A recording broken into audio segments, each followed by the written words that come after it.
Awesome. Thank you guys so much for joining us today. My name is Kiana McClure. I am the co-chair of Project Vision here with Adam Sansick. I'd like to say thank you for joining us for our December Vision meeting. Would like to give a special shout out for this month's food sponsor, and that is Domino's Pizza. They've graciously donated some pizza that is sitting in the back, ready for us for our breakout time for lunch, to let some people know. Absolutely, let's give them a round of applause. Thank you so much to Kirsten and the team at Domino's. Want to let everyone know as well, there are vegetarian and gluten-free options back there. If anyone, I see some cheers back there. I'm so glad I made sure I got those. Woohoo! All right. Well, I just want to go ahead and get things rolling here. Let me pull up the agenda.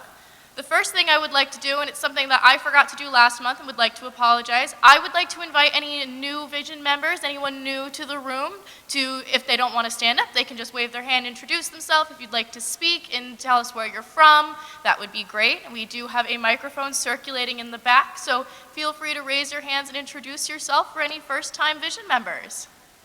All right, we've got one up here in the front row, one up here, one right here. Let's keep those hands raised so our microphoner knows where to go. Hi, my name's Chris Call, and I work for ARC Rutland area. Awesome. Thank you, Chris. Welcome. My name is Tiana Leddick. I'm the Teen Services Librarian at Rutland Free. Welcome, Tiana. Thank you for being here. Hi, I'm Sue Met. I'm with the Health Department. Awesome. Thank you so much for being here, Sue. And do we have any other hands? We got another hand in the back.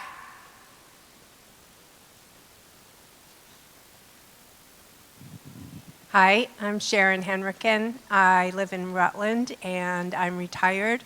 I've served on several boards in the past, including Rutland Mental Health. Awesome. Well, welcome, Sharon. Thank you for joining us. And we have a gentleman in the hat back there. I had a hand up as well. It's a nice hat. I can't not point it out. Yeah, hi. I'm Al Wakefield. Declaration of Inclusion. We're working with Bob Harnish and 3 other people as such. I've been here before, but it's been a long time. Well, welcome back, Al. It's wonderful to have you.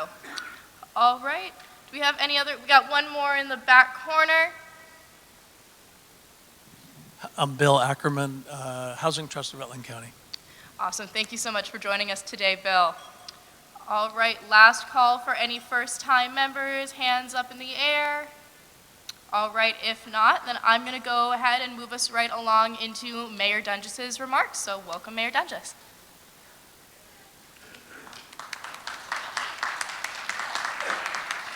You don't need to clap for me. But thank you. Good afternoon, everyone. Thanks for being here. I really appreciate your time. I think since the last time I was here, we've had 2 different public safety meetings. One was a public safety town hall, where we had the police and representatives from our state, and both from the administration side and the legislative side, come and present about some of the public safety challenges that we're seeing in our community.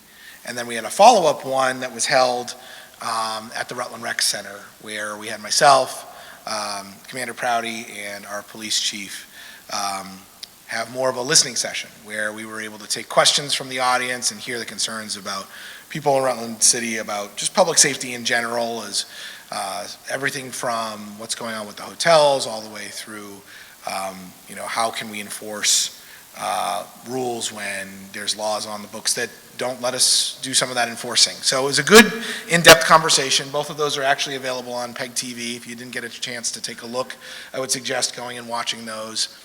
We've also posted about half of the questions so far. So there were over 115 questions submitted for the first event. So we've posted half of those questions on the website. We're still working through answering the rest of the second half, and those will be posted as well. So you can check those out if you want to see the answers to the questions submitted, but all the questions have been received, and we're posting those responses as we go. One thing that came across, that always comes across in Rutland, is that everybody was there because they all care about what's going on in their community, right? They want to feel safe. They want other people to have the resources that they need. They want to make sure that they can take care of their families. And one of the things that we said at both of those events is that Project Vision is a great set of resources to make those connections and get people connected to where they need to be. So hopefully some of you are here because you got to attend one of those events or got to see the questions answered. Actually, our state's attorney Ian Sullivan was there at the first one and did a great job too. But we want to continue that open line of communication. So if you want to be in a separate loop from Project Vision, focus less on necessarily what Project Vision focuses on, but more on just what we're doing from a public safety effort in general beyond Public Vision in Rutland, just email publicsafety@rutlandcity.org, and we will get you on the list, and we'll be sending out hopefully newsletters every month or so about what's going on and little updates when they need to come out. Any questions? Awesome. Great to see everyone. Thanks for being here.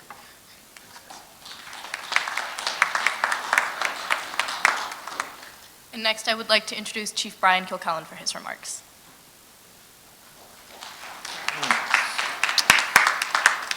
Thanks, Kiana. Before I forget, Commander Prouty's not here today. He's down in D.C. testifying before the FCC about using profanity on the air live. He's gotten PEG TV into some hot water, I think, so. No, but he's not here today. But as the mayor said, since we met last, there have been, the mayor hosted his public safety forum, and the most recent one at the rec, again, was well attended, and it was no hecklers this time. But it was, I think it was productive. And, questions from the public were, what can we do specifically? And so one of the things that we talked about, and there's been some concern over some of the groups, you probably see their activity on social media, Stand Your Ground and some of the others who are referred to as vigilantes, and arguably it's, again, depending on who you're speaking with, it may or may not agree with that assessment, but we're looking to formalize a neighborhood watch program. Because we do need eyes and ears out there. And, again, I think there are certain groups that saw that need and have sort of put together various groups, but we want to really formalize that and have that structured through the police department. So it is an actual formal program sponsored by the National Sheriff's Association. And so we're joining the National Sheriff's Association. And this will be spearheaded by Sergeant Jason Williams, who's our community response team sergeant. And so it's sort of in its infancy stages right now, but that's the plan, to join the Sheriff's Association, adopt a formal neighborhood watch program, and again, structured through the department with sort of direction from the department, and that's the plan going forward. So in the first quarter of 24, we're going to start to have some community meetings. Again, going back before COVID, we would do this every year. We would hold similar to our RUTSTAT meetings, if you're able to attend those, but we'll go out into the communities to do those, and we'll do them at night to give those within each of the 4 sectors within the city to attend, to hear from us directly, meet us face to face, and we'll kind of roll that out then. So be on the lookout for that sort of thing coming in the first quarter of 2024. Similar to what the mayor's done with his meetings, the governor is actually hosting an event on Monday in Waterbury. It's the governor's public safety community engagement session, and there are various panels at that session. And I'm not sure who will be on the panels, but I can tell you what the panels are. The first panel 1, services and enforcement, not services versus enforcement. It's not an either-or proposition. That's the first panel. And I'll read you the description. These issues are often framed as a choice between investments in local housing, treatment, and healthcare programs or law enforcement resources. Is this the choice? Or must we do both? Oh boy. And in what balance? Vermont understands the connection between economic security, financial stability, housing, education, family, health, and public safety.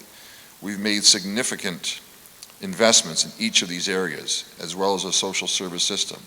But what exactly does that mean? What is the size, scope, and impact of current investments? Let's level set for discussions throughout the day by first establishing a clear understanding of the tools currently in our toolbox and their key performance indicators. So that's the first panel. As I said, I'm not sure who's on the panel. Panel 2, perspectives from our communities. What are we seeing?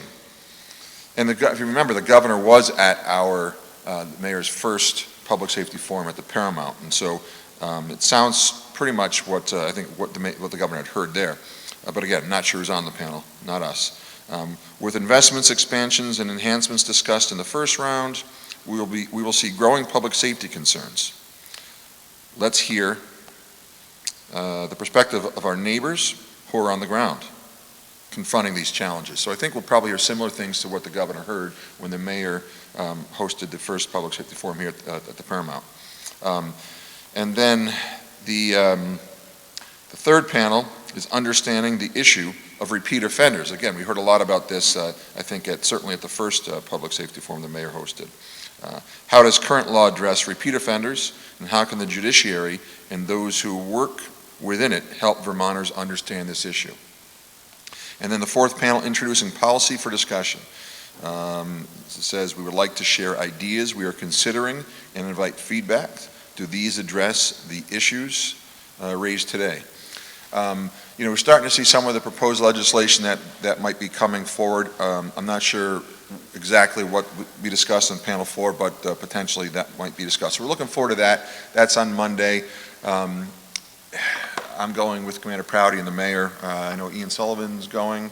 Not sure if anyone else here has the opportunity to attend, but looking forward to that. So we'll have some updates next meeting. In terms of the repeat offenders that we talk about a lot, I try to get out in the car periodically just to see it firsthand, right? It's hard to sort of get a real grasp on what the issues are when you're sitting in the office all the time. So I try to get out as much as I can in a car. And as you may know, a couple of our officers have been reassigned to patrol over the last several months. Our school resource officer, and because of the events of last summer, a number of officers who were sort of offline for a period of time, we had to reassign some officers, our school resource officer and our downtown beat officer, Emilio Rosario, who's assigned to treatment court. And so Emilio's been on patrol, right, for the last several months. And so he's got a real good perspective on being assigned to the treatment court team. And so having him there, I think, has been a real value to us because he's seeing cases that I think other officers might not identify as a candidate for treatment court.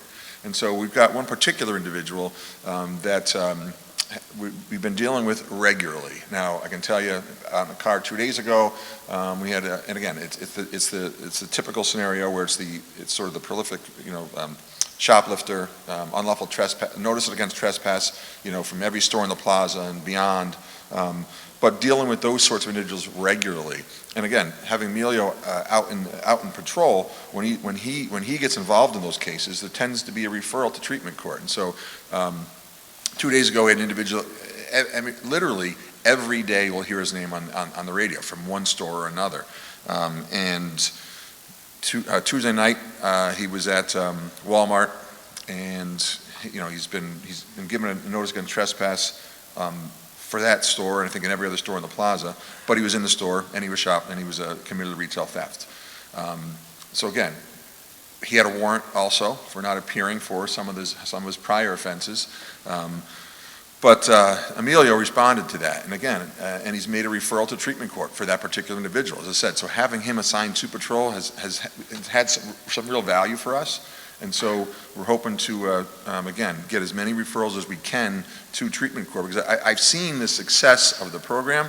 Again, with treatment court 2, I try to go to that every 2 weeks. As much as I can, and it's amazing the progress that I've seen in certain individuals. Again, going back 3 or 4 months, there was one particular individual who was really, really, really struggling, and patrol was dealing with him on a regular basis, almost every day.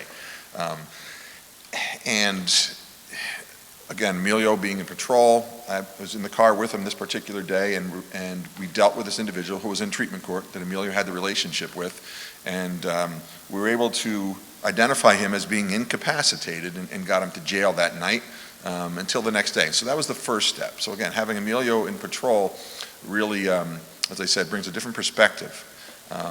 And so the hope, again, is to refer more individuals to treatment court. As I said, we've really seen the success. So that individual that was really spiraling for a period of time was in treatment court Tuesday, and it's amazing the progress he's made. different person, absolutely different person. And so another individual that is approaching the last phase, I think, in the program, and over the last 6 months, 12 months that I've seen her out fairly regularly, the progress is incredible. So that's, we really are big supporters of treatment court. As you know, there have been some lawsuits with the pharmaceutical companies and the pharmacies, and so we are receiving some opioid settlement money, and we're looking to support treatment court with that. So we're trying to access some of those funds that are coming to the city, working with the city attorney to see how we, the money's been forwarded to the city. Again, in terms of how do we access it, we've got to work with the city attorney on trying to figure that out and trying to get some support to treatment court that way. So stay tuned on that, but the point is, as I said, it's amazing the progress individuals make, and sometimes it is the absolute best option for the individual and for the community, I think. So big supporter of that. Let's see here. A lot happening come next May for us. May 12th to the 18th is Police Memorial Week, and during that week we typically have our award ceremony. As you may know, we have the city has a memorial outside of City Hall where we engrave the names of every member who's passed away, who's a member of the police department who's passed away, and so this will be the first time we'll actually have to put a name on who was killed in the line of duty. So that'll happen in May during Police Memorial Week. That same week, there'll be a ceremony, very big ceremony in Washington, D.C., and that's where officers killed in the line of duty, names are put on the wall in D.C., so that'll happen in May. Another event in May you may have seen or heard of last week, if you're familiar with the Justin Thomas Memorial Park, it's on Prospect Street in Madison, but the Thomas family's been amazing in sort of honoring their lost son, and reached out to the Ebbinghausen family after they lost their daughter. And there'll be an area dedicated to Jessica in May. There have been some sponsors to make that happen. There's, right now, if you stop at the police station in the front lobby, you'll see a little bit of what will be at that park come May. If you've been to that park, there's swing sets. There's one of those cars that are on the springs, and so it's painted like it looks just like a Rutland City Police car. So that'll go up in the park in May, and that was Casella was a big sponsor of that. A number of other sponsors to make that happen. So we're looking forward to that. As I said, stop at the station. You'll see some of the banners that were up, identifying the sponsors, a little bit about Jessica, and so looking forward to that. Let's see here. In terms of what's going on at the station, in terms of some movement, our community resource specialist position has been a real success. Kyle's been a big part of that, really from the beginning. Matt, who just walked in, hey, how would it go at the FCC hearings, Matt? Anyway, but Matt was our first CRS. Matt came back to us as a sworn, as a sworn officer. Kyle came on soon after.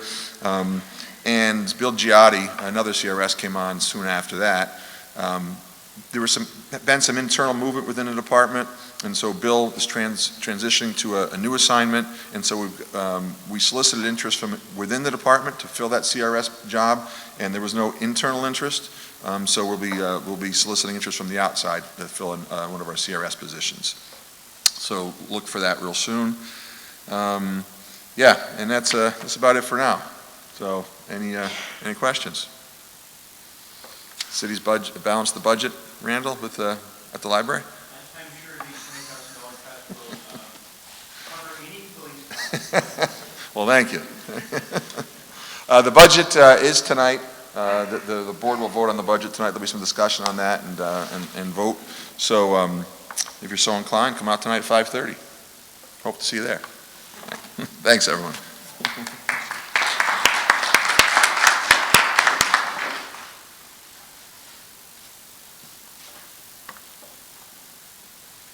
Sorry about that, guys. A moment of technical difficulties.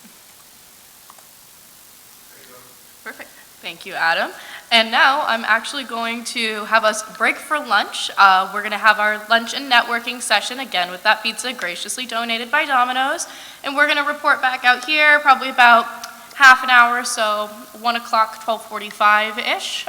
Thank you guys so much. Go eat. Thanks, everyone. I hope you enjoyed lunch today. Thanks again to Domino's for their gracious hosting of lunch. We're going to take some time today to review the existing committees and then proposals for new committees. The idea behind this is to get a better understanding and some thoughtful processing around the existing committees and the work that they've done in the past, a little bit of brief history of that work and successes, as well as the 4 additional committees that were recommended from last month's meeting. So I'll give a brief overview of those as well, but I'd like to start off with Jamie Bentley, now that she's taken a big drink of water, to talk a little bit about the Health Committee. Thanks, Jamie.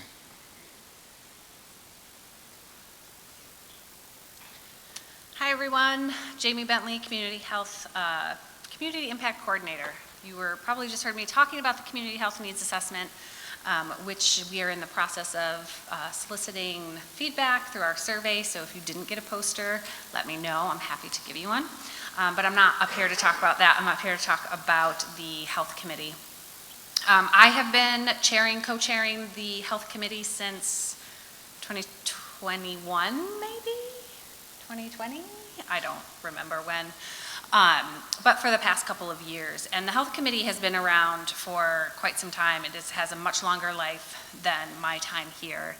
And it has traditionally been a committee where all of the agencies, service agencies, and major health agencies meet once a month to share information, hear what's going on, talk about trends, and to try to work together. I was just talking with Diane of ARC a few minutes ago and speaking to the silos that I think have reformed in our healthcare services in our area since COVID, mostly out of necessity because we had to be siloed during COVID. We couldn't really work together or be together in spaces, but we're working really hard in trying to bring those connections back because really in the end, that is what is going to serve individuals in our community. As far as currently where the Health Committee is, we are meeting every other month. We've been a little bit lost the last year probably of what our purpose and what we can do to really help solidify some of the work that's happening in our community. So I think moving forward, we're really going to start relying and working with Kyle. Yep. I don't know if Matt talked to you yet or not, but awesome. So here we go. No, really what we want to make sure is that when the Health Committee gets together, we know what's happening and we can have a grasp on what the street outreach team is seeing, what the CRSs are seeing, and how can our community, how can the health and service agencies work together to help that team, but also help our community. What sort of silos or bridges do we need to build in order to make communication a little better, and so that we can really help support individuals who are struggling and in need. So that's really the focus of where we're headed. Additionally, with that, I wanted to talk a little bit about some of the other committees that have been sort of born out of the Health Committee over time. When I first started, there was 4 different subcommittees of the Health Committee, which was a subcommittee. There were subcommittees. Pretty crazy. There was a housing committee, there was a youth committee, there's a non-opiate committee, which is actually still very active, and there's one more that I'm forgetting at the moment. But since then, a lot of those have dissolved. So the housing committee dissolved because we already have a housing committee in our community. And the youth committee was doing so much, they sort of branched off and became their own coalition. And the NOC committee, or the non-opiate committee, we still meet monthly and do a lot. So there is still committee work that is happening, and I would say within the health committee, those subcommittees really were the ones who were doing the work. They were the ones who were going out, working on specific projects, developing relationships, and getting things done. So our hope is to really re-solidify that health committee so that we can start building those bridges between agencies, start hearing sort of what some of those trends and what some of the needs are in the community for some of the most vulnerable, and start from there as far as working to build our systems to work together. Questions? Thoughts or comments? Great. Leaving. And you'll have an opportunity when we do the breakout sessions for the different councils, the ongoing, committees, as well as the 4 new ones that we're going to present today. I'd like to have Pat Hunter to come up and speak to a couple words to community policing. Thank you, Pat. Hello. The Community Policing Committee has been discussing many topics, so I'm going to just select 2 to give you a sense of what we're doing and something that might engage you as well. We were talking about the safety issues and people's concerns about feeling frightened or intimidated, and all kinds of stories going around about what's happening. So when a concern is that when something happens, that saying, if you see something, say something. Well, it's important where you say it. So it's not the place to say it on social media, to get it out and frighten people or to spread information that's not correct. So if you see something or have a question about something or you hear about something, say something to Matt Prouty. Would you send him an email or be in touch with his phone? Be in touch so you can get clarity on what's going on. Matt's comment is, don't add energy by putting yourself into it. Social media will have a way of causing it to just continue to explode. So and please share that with others. You all have Matt's contact information. Just know that you can be in touch with the department, police department, and maybe just keep things from escalating. The other connected safety issue we talked about was lighting. People talked about just being a little more concerned on the streets and noticing that the lighting isn't as good as it has been. The streets are feeling darker. So the chief is going to be getting in touch with Green Mountain Power to talk about what's going on with the lighting. Matt was going to follow up too with the city just to see what's going on, where there's lighting and it seems diminished. What can we do to get that addressed? And this reminded us that when we were first formed as a committee, there was a lot of interest in something called crime reduction through environmental design. With COVID and everything that happened, that sort of fell by the wayside, but maybe that's something that people would have an interest in. What can we do in the community in terms of how things are designed to reduce crime and enhance people's feeling of safety and community? So, take care. Any questions? Okay. Thanks so much, Pat.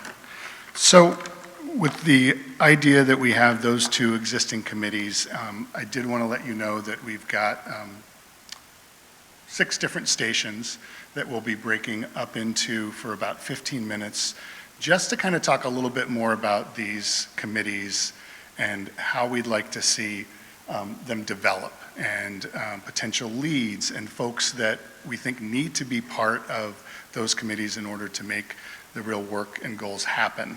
So I've done a very poor job of writing each one of these and sticking them up in the walls.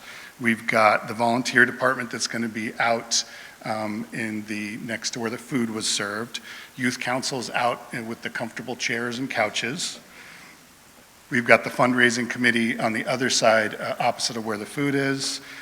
We've got, community policing over here, as well as community and beautification in the corner. So I'm going to do a quick overview. This is based on the notes that we took from December when folks were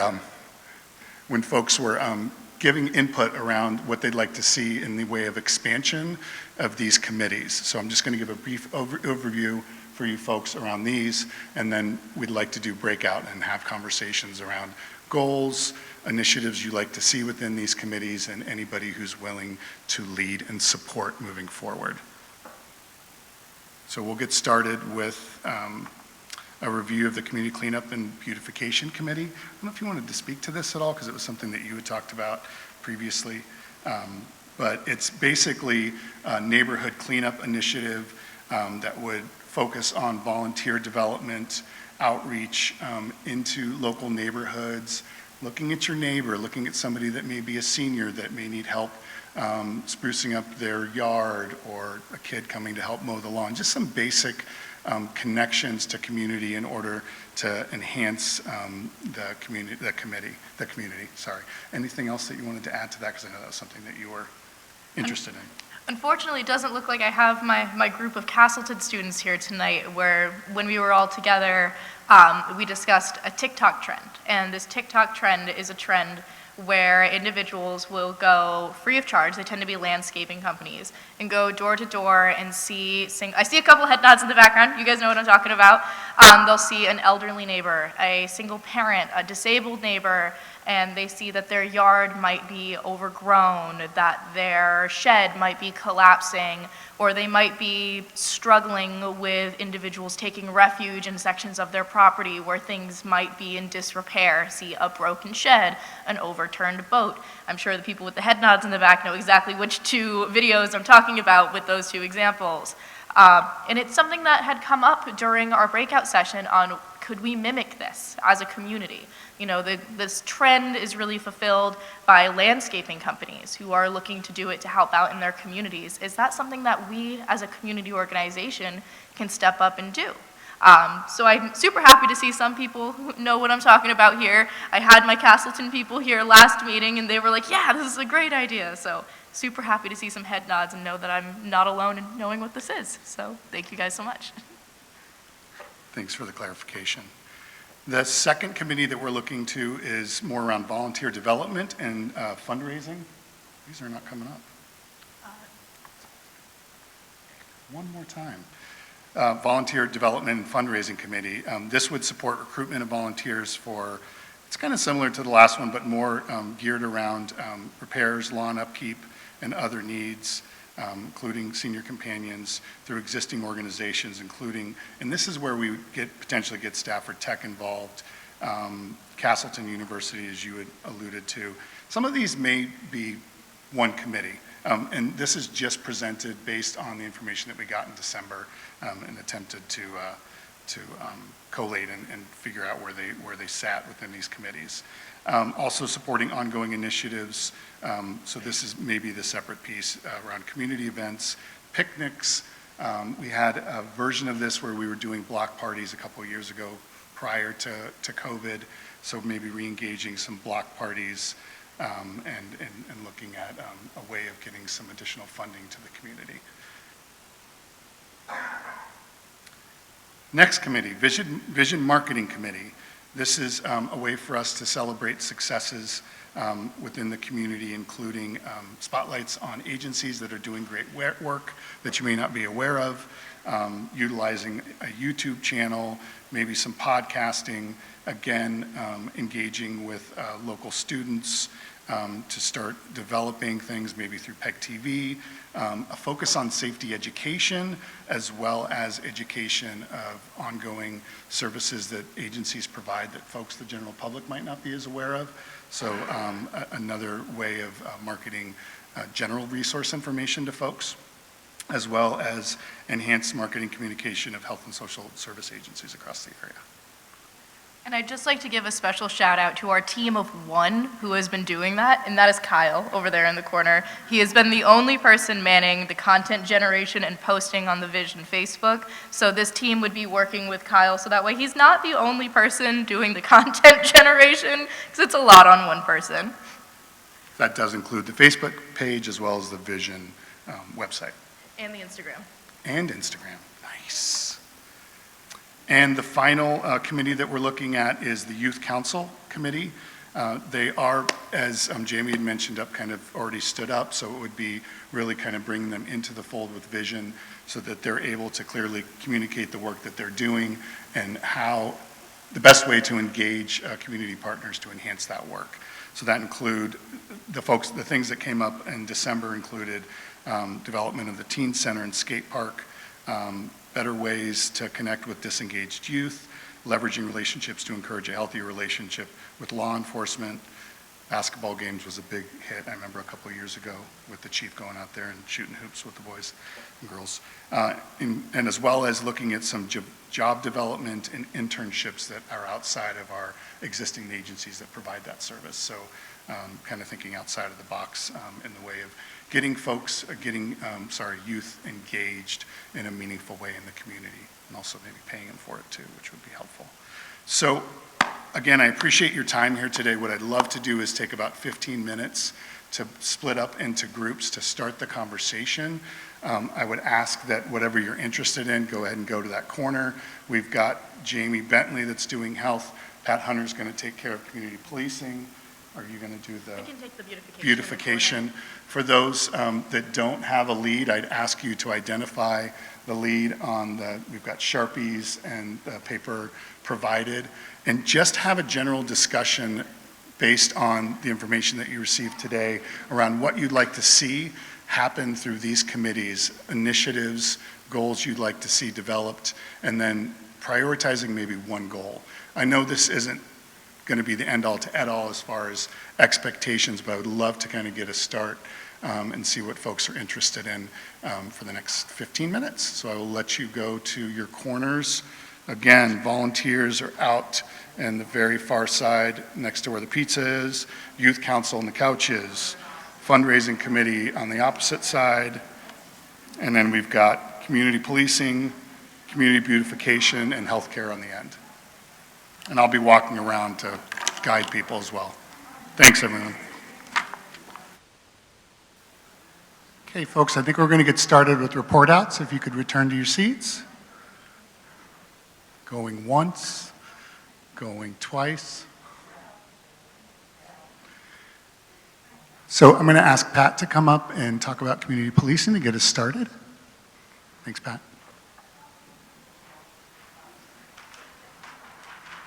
I'll just highlight the main topics that we touched on.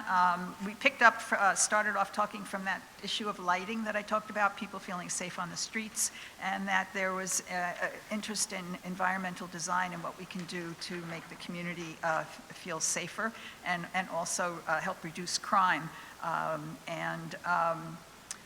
Another topic about safety and the streets was about people staying out on the streets in cold weather, sleeping in downtown, in doorways, at the Bardwell House in the entryway, and that's an issue on many counts. And so there was the start of just some ideas on what could be done there, but it's something for us to continue to look at and to make sure we attend to that.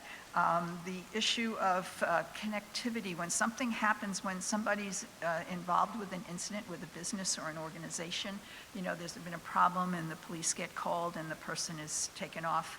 The question is, what's happened to and if they come back a week later, you don't know what's happened to them, what's going on, how do you react, what are you supposed to do? So this is something that we see that the community resource specialist, and again, talking in our committee, is something to address and to strengthen the communication and the follow-up, of course, following whatever the legal guidelines are of what can be said or not said.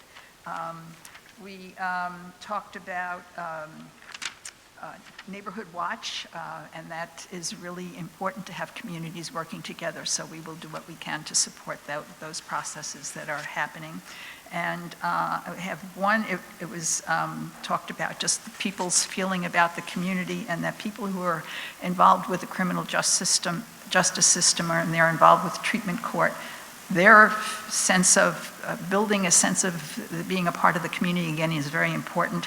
And so even though Rebecca doesn't know it, we're going to just say that any organizations that want to be in a role of kind of as a mentor or taking on a volunteer from that program, please speak to Rebecca, because it's a great program, and that would be a good outlet for all your organizations. Thank you.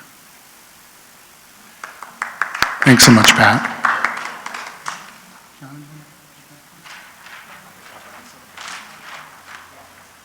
All right. Thank you, everybody. I am here with the responses from the Community Beautification Committee. We had a pretty good discussion over here. So just going down the line of what we have written here, when it came to identifying a lead, we struggled a bit because my Castleton folks weren't here this time. So we kind of just put me down as the lead right now. But if anyone feels inspired and would like to jump on board, please do not hesitate. I think this has a lot of really good potential. It just seems that we had like 6 people who were really gung-ho last time who were unfortunately unable to be here this time. Second, we put down there, I identified that it might be helpful to have a member from the city's newly reinstated Board of Health involved in this as well. Clean communities are healthy communities, and I think that it would be a valuable resource to bring in someone from the municipal level on that scale. And then when we came to goals and initiatives, one thing that ended up under first goal that should have been under goal and initiatives was to discuss and determine liability and who exactly would be liable. I see the state's attorney laughing at me over there, and I knew that was coming in. But to discuss and determine liability, to make sure people are safe, make sure people are covered, make sure, if, God forbid, an accident were to occur, we know exactly what would happen in that regard. But the other goals and initiatives is the other two. We'd like to facilitate connections with local landscapers. Some examples that were thrown out were independent landscapers and then also larger local companies like Meticulous Lawn Care and Carpenter and Costin, 2 organizations with a very well-known charitable history. Another goal and initiative is to facilitate connections with local waste management. So that could be Mountain Music Compost, that could be Casella Waste, some sort of, excuse me, I'm losing my words here. I had really good ones sitting at the table. Someone with the experience on how to remove debris that could be gathered from a property that could be identified as one that's in need. And then our first goal, we'd love to organize Castleton students as well as Castleton athletes. The off-season, not all sports go year-round, and sometimes there's heavy things that a football player would be really good at lifting that a marketing associate might not be that good at lifting. But we really would want to facilitate that connection with Castleton student athletes of course, to bring them into the community here as well to work with us. But our first real goal that we identified would be, is anyone familiar with Extreme Makeover Home Edition? Yes, okay. So I would like to propose to you all Extreme Makeover Rutland Edition, in which instead of individual households being identified, a neighborhood is identified for needing a hand, needing a facelift, needing a rollaway dumpster, someone with a weed whacker, just an extra set of hands. And to identify maybe via nominations, maybe through individual submissions of, I think my neighborhood needs this, I think my mom's neighborhood needs this, something like that. And to really identify that and then work with the marketing committee to really push that out and see where that garnered interest may be. But that is kind of the report out from the Community Cleanup and Beautification Committee.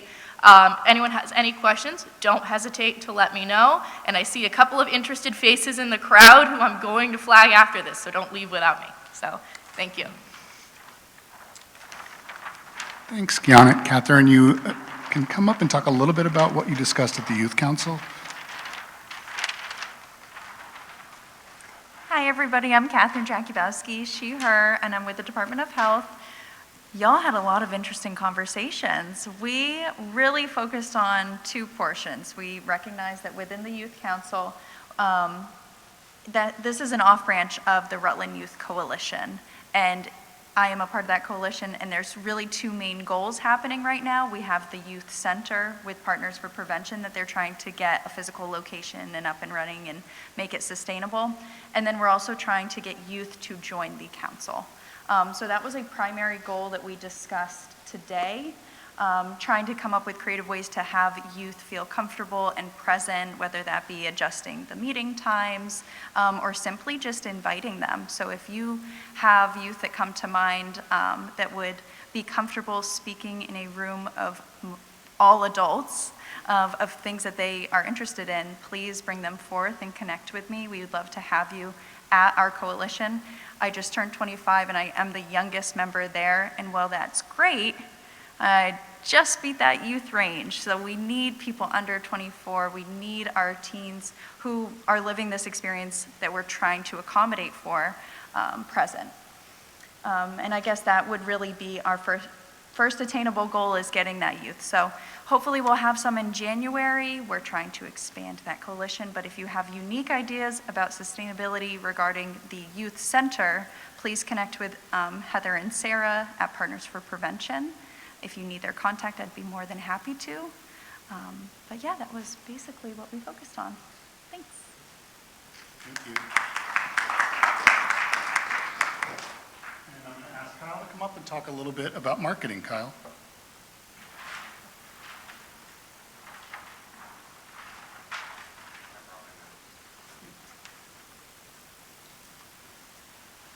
Hello, I'm Kyle. Hopefully you all know who I am at this point because they keep pointing to me over there. So I am leading the marketing committee along with Bill and Sherry in the back, and they and us. We are going to be working on improving Project Vision's public perception, really. A lot of people in the city right now don't know what Project Vision is. If you don't come to these meetings, chances are you may not have heard of it. Right now, the public perception of Project Vision, no one knows what it is. They think it's a corporation that is contracted by the city to do something, and they see our cars driving around, because my car says Project Vision, and that's all they know. So we have a website, we have a Facebook page, we have an Instagram, we want to get a YouTube page, and we want to raise awareness with the general public about what it is that this group does, what our goals are, what all these other committees want to do, and get some more involved parties that actually live in the city and are involved and can help. So our first goal is to raise awareness with the general public through social media, through marketing campaigns, through anything we can, really. And through that, we're going to hopefully enlist more involvement through letting people know what we do. We want to get people interested and give them an outlet for all of their concerns, and let them get involved in a productive way. Another way we're going to do that is something Kiana is going to talk about in a little while, called night vision. And I don't want to steal her thunder, so that's all I'm going to mention about it. But yes, that's what we talked about.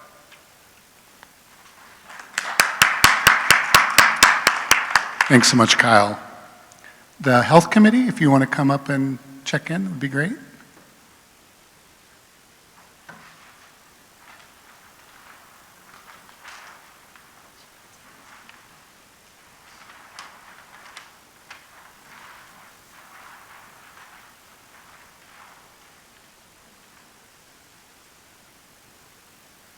Hi everyone, Monica Inguli-Kiefner, she, her pronouns. The leads for our health committee are Jamie and I. No one else was jumping at the opportunity to do that, so you're stuck with us. Our initial goals are start meetings with data such as from RUTStat, or we're looking at some possibilities for the Department of Health. Possibly revisit our day and time because there are some conflicts that other committee members have with it. Undertake some data-based action-oriented projects so that our committee can feel like, you know, they're doing something with that data. And then rebuild collaborative systems, particularly within healthcare, that have just been stuck in their silos since COVID, as Jamie said earlier. So to start that, we're gonna focus on the data goal, because you sort of need the data to do the project. So we're focusing on that. And Eric came up, Eric right there, with a goal that I'm going to read word for word because I can't remember it off the top of my head. Rebuild collaborative systems to increase data collection for action-based projects. So that is our first goal. Questions? Yeah, Eric, you're voluntold.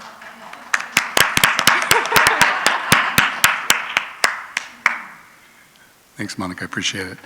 So I think we have all of the new committees and previous committees represented, a great overview of the work that's already happened historically, as well as the opportunity to expand that work through these new committees. Just so you all know, this is just the first step. The expectation is we'll be engaging with the leads, developing plans for meetings outside for these committees, and then to the marketing point, really looking at recruiting and getting the right folks in these committees to make some real work happen. So I appreciate everybody's time in doing this. I apologize for going over. I did want to just have Kiana talk a little bit about the night vision and what's happening there, because it may be an answer to that outreach piece and really focusing on neighborhoods. Awesome. Thank you to Adam and Kyle for introducing Night Vision. First of all, how cool of a name is that, right? I'm so glad the idea stuck. So Night Vision is what we're going to be calling our evening vision meetings. And our first one is actually going to be an open house on January 22nd. The time TBD, more than likely sometime after 4 o'clock, 5 o'clock, there will be a Facebook group, or not Facebook group, Facebook event forthcoming, as well as email invitation going through the listserv. It's very exciting. We strongly encourage anybody who identifies themselves as a committee head this evening, or this afternoon, or anyone who might be interested in being a committee head for something or participating, to come and attend this night vision mixer. Again, this is January 22nd, sometime after 4 or 5 p.m. The time is TBD. It will be hosted in the Vision Center at the Rutland City Police Station on the 2nd floor. Get very, very exciting.